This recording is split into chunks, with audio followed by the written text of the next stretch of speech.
And now we need our heat source. So with just a fairly cool yellow flame, cool orange flame, that's all we're getting. But if we heat it up a bit warmer, if we get the stuff in the bottom of these bowls hotter, it changes. That becomes a deep orange. And this is green. This orange is sodium. Only sodium burns with that precise shade of orange. Lots of things burn orange, but only sodium is that orange. This is copper. Only copper will produce that precise shade of green. Other things burn green, boron will do it, but only copper is that green. The colors are very specific. They're like fingerprints written in light. We can look at the light coming from distant stars, stars that no human being will ever get anywhere near. But if we look at its light, spread it out into a spectrum, a rainbow, and see which colors are there or which ones are missing, we can see exactly what the stars are made of before we go anywhere near them.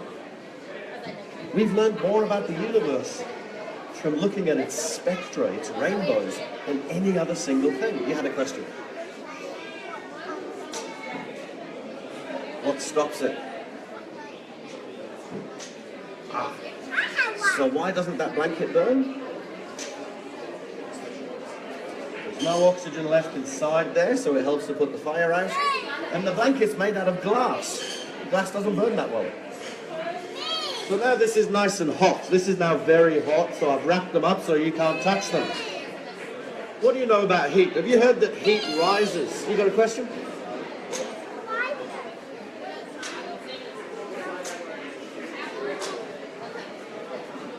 I'll tell you that one in a minute. Now you keep watching, I'll tell you that one in 1 minute. Does heat rise? Have you heard that heat rises? Yeah. Who did you hear it from? The science teacher? Who else did you hear it from? And I got bad news. It's not true. If you put something under the grill, what's the point of that if heat rises? You put your toast under the grill and heat rises, you come back and you still got raw bread. Yeah, but that doesn't happen. You come back to toast. Heat doesn't rise, it goes from where there's a lot to where there's a little, in any direction. But there's a reason we all think it rises. We're missing some very important words. Can I borrow two of you? Can I borrow the lady there and the gentleman there? Come on here for me. What's your name? Eva, could you come right here for me? And John, right there. Okay. You're going to give me a hand. I have here a chimney and a gas stove. Is that nice and hot over there? Try putting your hand over there. What's that feel like? Nice and warm? Yeah? We're going to use that to heat up the air inside this bag.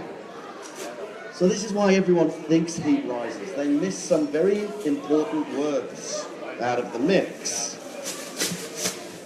Eva, could you grab that yellow bit right there? And John, could you grab that yellow bit right there? So what we're going to try to do is lift it up and over the chimney without stretching the bag. So we've got to hold the bag open. You get it over the chimney without knocking anyone over. Pull your hand in a bit closer. There you go. There we are. So what's going to happen to the air inside our bag here? The air gets hotter. That's all right. We just knocked it over. We've still got the fire there. That's okay. Burning away. Getting nice and warm. So what happens to the air in here? Is it filling up? Is that bag filling up? What do we think? Yeah? Well, if it was filling up, wouldn't that make it heavier? Let go there. If it's filling up, that should make it heavier, right? So why does it float? If that bag's filling up, it's got more things inside it. That's not good. That should make it sink instead of float. It looks like it fills up, but there's something else going on. So John, hold on to that again. This time hold it a little bit closer. Come in a bit closer. There we go. So the bag looks like it's filling up, so that was a good common sense answer. But common sense is usually wrong at figuring out how the world works. The air inside is getting hot and it's spreading out, it's expanding. Most of the air is leaked out the bottom of the bag. So if we let go, the bag and everything in it is lighter than the cold air around it. Off it goes.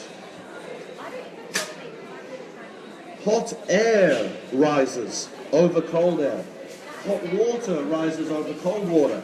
But heat, that just goes from where there's a lot to where there's a little, any direction. Thank you very much for not setting each other on fire. Round of applause to the lady and the gentleman. Thank you, guys.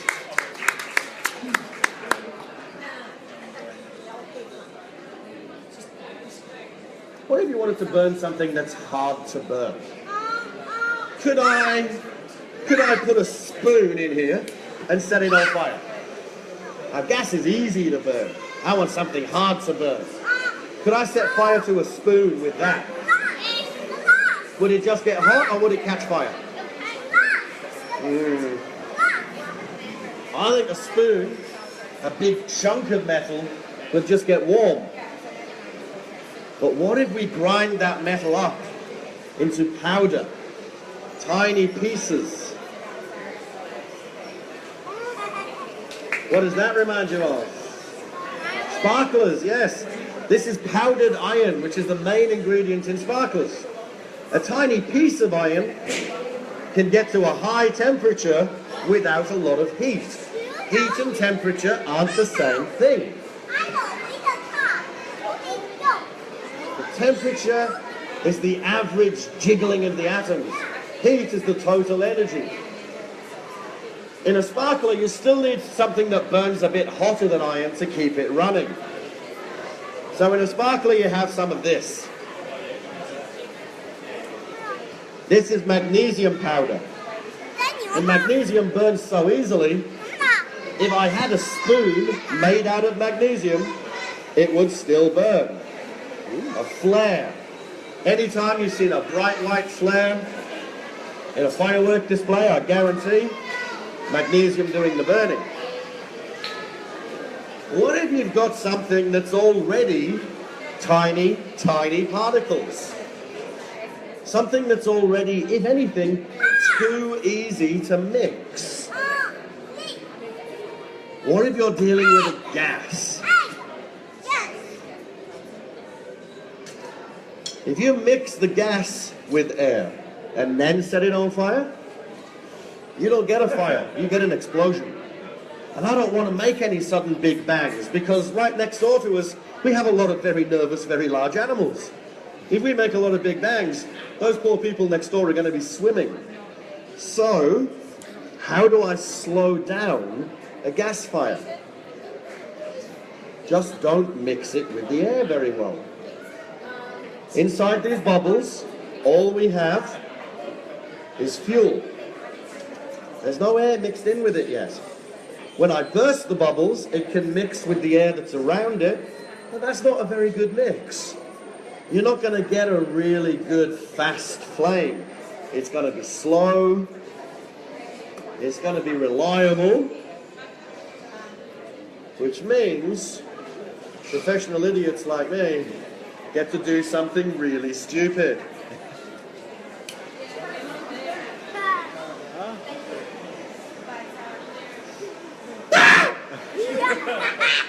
Sorry, it's delayed reaction.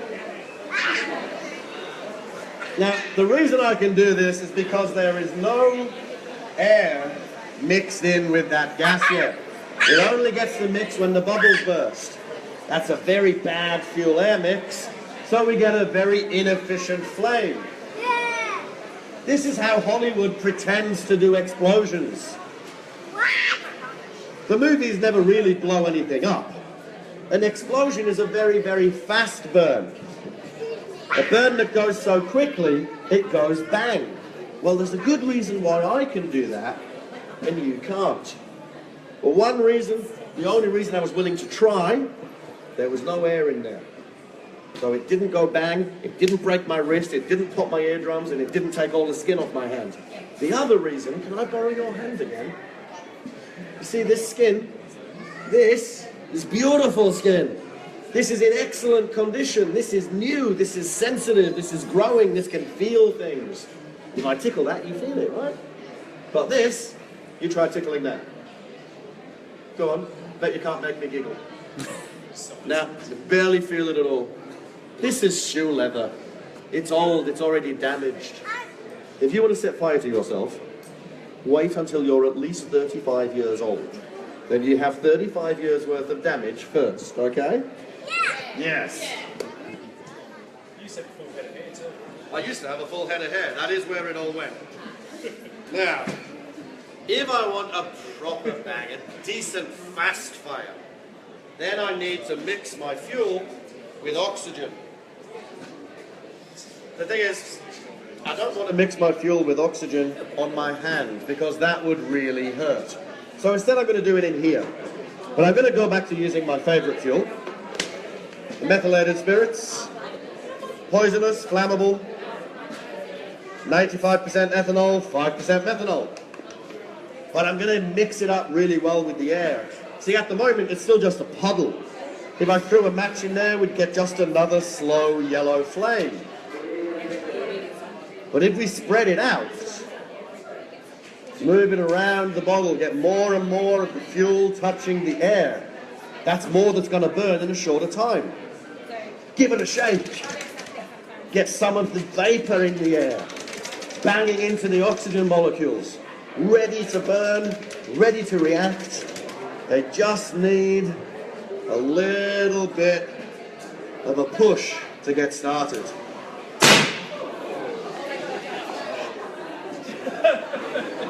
So how many of you just discovered a sudden desire to go to the toilet? Now that first rush of flame, not orange, but blue.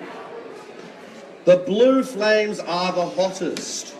Same with stars. We often think that red is a hot color. Red is the color that things glow when you're just starting to get them hot. When it gets properly hot, it's yellow. Ridiculously hot, white. And incredibly hot, blue. I want you to feel this bottle. Now remember, this had a fire in it for less than a second. Feel that bottle and see how hot it is. Can you feel that right there? Put your whole hand on it right there. Do you feel that? Literally a hot water bottle. Put your hand on there, very, very warm. And that was heated for less than a second. That blue flame released an incredible amount of energy in a very short amount of time, just because we mixed the fuel up better with the air. So, if you want to go home and set fire to things, don't do that. Actually, you know what? I could say don't do this at home. I could say don't do it at a friend's house because that's cheating. Instead, I'm going to tell you how to do it. Are you ready? Step 1, finish primary school. Step 2, go to high school, study science. Go to university, study some more science. Practice for a few years. But then you're over 18, you know what you're doing, so I don't care. Got it? Good.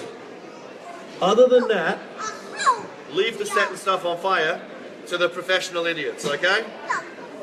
Enjoy what's left of your day, folks. You might notice we've got all sorts of bits and pieces around here. Feel free to have a play. Feel free to come on up and ask some questions. Big thank you to the Department of Education and Child Development for having us here. And most importantly, they got puppies next door. And they're gorgeous. Go give them a cuddle. See you guys.